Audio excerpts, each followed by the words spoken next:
Friend, আজি এখন নতুন ভিডিঅ' লৈ আহিছো। এইটো ভিডিঅ'ত আমি আলোচনা কৰিম আত্মনিৰ্ভৰ আঁচনিখনত আবেদন কৰিবলৈ হলে প্ৰজেক্ট আপোনালোকে কেনেকৈ বনাব পাৰিব। আপোনালোকে যদি প্ৰজেক্টটো ভালকৈ বনাই নিদিয়ে তেনেহলে 2 লাখ আৰু 5 লাখ টকাটো লাভ নকৰে। আপোনালোকে প্ৰজেক্টটো কেনেকৈ বনাব ইয়াৰ সম্পূৰ্ণ প্ৰচেছ আলোচনা কৰিম আমি এইটো ভিডিঅ'ৰ জৰিয়তে। তো আপোনালোকে এই প্ৰজেক্ট ফাইলটো ক'ত পাব আমি দেখুৱাই দিম এইটো ভিডিঅ'ত। গতিকে আপোনালোকে ভিডিঅ'টো অলপো স্কিপ নকৰিব। আৰু যদি আপোনালোকে আমাৰ এই ভিডিঅ'টোত নতুনকৈ আহিছে আমাৰ চেনেলটো ছাবস্ক্ৰাইব কৰি ৰাখিব। আৰু যদি ফেচবুকত চাই আছে আমাৰ পেজটো ফলো কৰি ৰাখিব। বলক এতিয়া আমি আৰম্ভ কৰো। আপোনালোকে পোনপ্ৰথমে এই পেজটোত আহিব লাগিব। এই পেজটোত আপোনালোকে কেনেকৈ আহিব তাৰ বাবে আপোনালোকে ভিডিঅ'ৰ ডেসক্ৰিপচনত এটা লিংক দিয়া আছে, সেই লিংকত ক্লিক কৰি আপোনালোকে ডাইৰেক্ট এই পেজটোত আহি যাব পাৰিব। ওপৰত আপোনালোকে পাব প্ৰজেক্ট টেমপ্লেট, এই অপচনটোত আপোনালোকে ক্লিক কৰি দিব। ইয়াত ক্লিক কৰাৰ লগে লগে আপোনালোকৰ সন্মুখত প্ৰজেক্টটো আহি যায়। ইয়াৰ ওপৰত চাওক দিয়া আছে ডাউনলোড প্ৰজেক্ট ৰিপোৰ্ট টেমপ্লেট বুলি ইয়াত দিয়া আছে। এতিয়া আপোনালোকে স্ক্ৰল ডাউন কৰি অলপ তললৈ ইয়াত আপোনালোকে পাই যাব name of the sector, name of sub sector, project name, project number আৰু টেমপ্লেট আপোনালোকে ইয়াত গোটেইখিনি পাই যাব। আপোনালোকে আগতে যেতিয়া ফিল আপ কৰিছিলে ফৰ্মটো আপলোড কৰাৰ সময়ত তেতিয়া আপোনালোকে সেক্টৰ নামটো কি দিছিলে, সেই সেক্টৰটো কেটেগৰীটো কি আছিলে সেইটো আপোনালোকে বিচাৰি উলিয়াই আপোনালোকে ইয়াত যিটো হয় সেইটো আপোনালোকে ইয়াৰ পৰা সিলেক্ট কৰিব লাগিব। ইয়াত আপোনালোকে সেক্টৰ বহুত কেইটা সেক্টৰ পাই যাব। ইয়াৰ পৰা যদি আপুনি এটাও নহয় তেনেহ'লে তলত একেবাৰে তলত আপোনাৰ নেক্সট অপশ্যন পাব। নেক্সট অপশ্যনত আপোনালোকে ক্লিক কৰিলে ব্লেক এটা ওলাই আহিব। তাত আপোনালোকে বিচাৰি চাব যে ইয়াত চাব আপোনালোকে বহুত কেইটা সেক্টৰৰ নাম দিয়া আছে। আপুনি ফৰ্ম ফিল আপ কৰোঁতে আগতে কোনটো সেক্টৰৰ নাম দিছিলে সেই সেক্টৰটো আপুনি বিচাৰি উলিয়াই ইয়াৰ পৰা আপোনালোকে অকে কৰি দিব। সেক্টৰটোৰ লগতে দিয়া আছে ভিউ ডাউনলোড, এই ভিউ ডাউনলোড অপশ্যনটোত আপোনালোকে ক্লিক কৰিব। ফৰ্মটো ওলাই আহিছে, ডাউনলোড হৈ গ'ল। এতিয়া ওপৰত দিয়া আছে এক নম্বৰ দিয়া আছে নেম অফ এণ্টাৰপ্ৰেনাৰ, ইয়াত এণ্টাৰপ্ৰেনাৰ নামটো আপোনালোকে দি দিব। আপোনালোকে কি বিজনেছ কৰিব এইটো আপোনালোকে নিজে বহুৱাই দিব।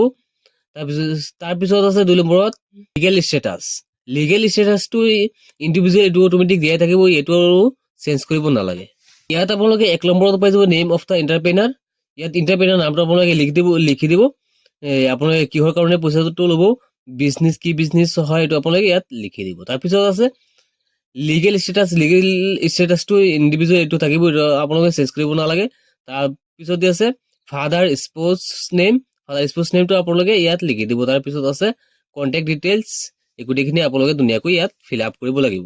এই প্ৰজেক্টটো যদি আপোনালোকে প্ৰিণ্ট আউট কৰি যদি হাতে লিখে তেনেহ'লে এইটো নহ'ব পাৰে। আপোনালোকে এইটো আপোনাৰ ওচৰত থকা যিকোনো এখন কম্পিউটাৰ দোকানত গৈ আপোনালোকে এইটো PDFৰ পৰা এইটো আপোনালোকে এক্সেললৈ আপোনালোকে কম্পিউটাৰত টাইপ কৰি নিজে লিখিব লাগিব কম্পিউটাৰত, কিন্তু হাতে লিখিলে এইটো নহ'ব পাৰে। কম্পিউটাৰৰ দোকানত গৈ জনা মানুহৰ ওচৰত গৈ আপোনালোকে এইটো বনাই ল'ব। আপোনালোকে এইটো মোবাইলত কৰিব নোৱাৰে। যদি আপোনালোকে কোনোবা মোবাইলত কৰিব পাৰে ভাল কথা।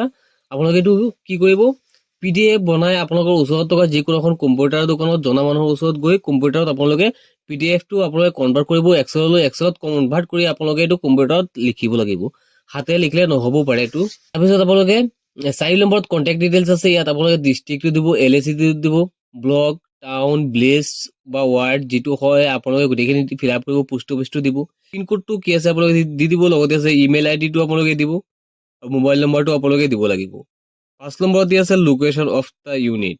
ইয়াতো আপোনালোকে district, LAC, town, block, village, pincode, post office গোটেইখিনি আপোনালোকৰ ইয়াত দিব লাগিব।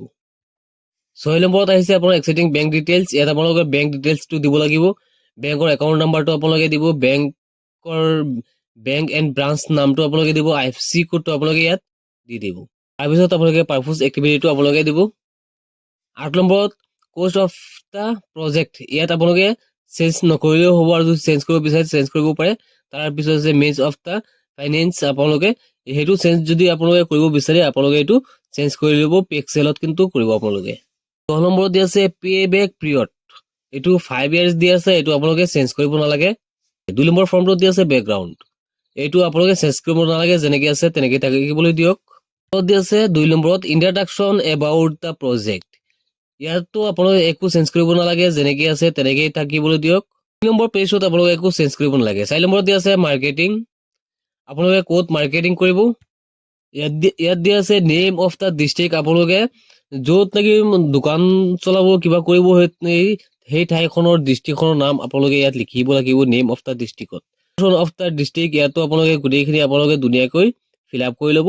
জনা মানুহৰ ওচৰত গৈ আপোনালোকে যিজনে ধুনীয়াকৈ কৰিব পাৰে তেখেতক আপোনালোকে দিব, ধুনীয়াকৈ আপোনালোকে এইটো ফিল আপ কৰি দিব।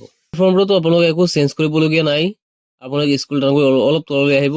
ফৰ্মটো আপোনালোকে ধুনীয়াকৈ পঢ়ি চাব। যদি আপোনালোকে এইটো চেঞ্জ কৰিব বিচাৰে আপোনালোকে এইটো চেঞ্জ কৰিব পাৰে। ইয়াত আপোনালোকে পাব প্ৰজেক্ট বেলেঞ্চ শ্বীট। ইয়াত আপোনালোকে 1 year, second year, third year, fourth year, fifth year আছে। ইয়াত আপোনালোকে যদি আপোনালোকে ইয়াত চেঞ্জ কৰিব বিচাৰে তেনেহ'লে আপোনালোকে ইয়াত চেঞ্জ কৰিব পাৰিব। এতিয়া মই বেলেগ এটা প্ৰজেক্ট ডাউনলোড কৰি দেখুৱাম আপোনালোকক। চেম চিষ্টেমত আপোনালোকে ফিল আপ কৰিব লাগিব। চেম চিষ্টেমত ফিল আপ কৰিব পাৰিব আপোনালোকে। একেবাৰে সহজ হয়। এয়া চাওক আপোনালোকে চেম চিষ্টেমত একেই ফৰ্ম আপোনালোকে এটা ফিল আপ কৰিলে আপোনালোকে গোটেইখিনি ফিল আপ কৰিব পাৰিব। আৰু আপোনালোকে একেবাৰে ফৰ্মৰ একেবাৰে তলত আহিব। ইয়াত আপোনালোকে পাব চিগনেচাৰ। ইয়াত আপোনালোকে এটা চিগনেচাৰ কৰিব লাগিব। আপোনালোকৰ নিজৰ নামটো আপোনালোকে ইয়াত বহুৱাই দিব। এইটো কিন্তু আপোনালোকে ফিল আপ কৰিব এক্সেলত। কম্পিউটাৰ দোকানত গৈ আপোনালোকে এক্সেলত এইটো বনাব, তেনেহ'লে আপোনাৰ এই প্ৰজেক্টটো ধুনীয়া হ'ব। গোটেইখিনি ফিল আপ কৰাৰ পিছত আপোনালোকে এইটো আপলোড কৰিব লাগিব। এনেকৈ আপোনালোকে অতি সহজতে প্ৰজেক্টটো আপোনালোকে বনাই ল'ব পাৰিব। প্ৰজেক্টটো আপোনালোকে কেনেকৈ বনাব এই বিষয়ে মই আলোচনা কৰিছো। আজিৰ ভিডিঅ' এইখিনি আছিলে। আপোনালোকে মাত্ৰ প্ৰজেক্টটো কেনেকৈ বনাব ইয়াৰ প্ৰচেছটো মই দেখুৱাই দিছো। আপোনালোকে ধুনীয়াকৈ বনাব পাৰিব।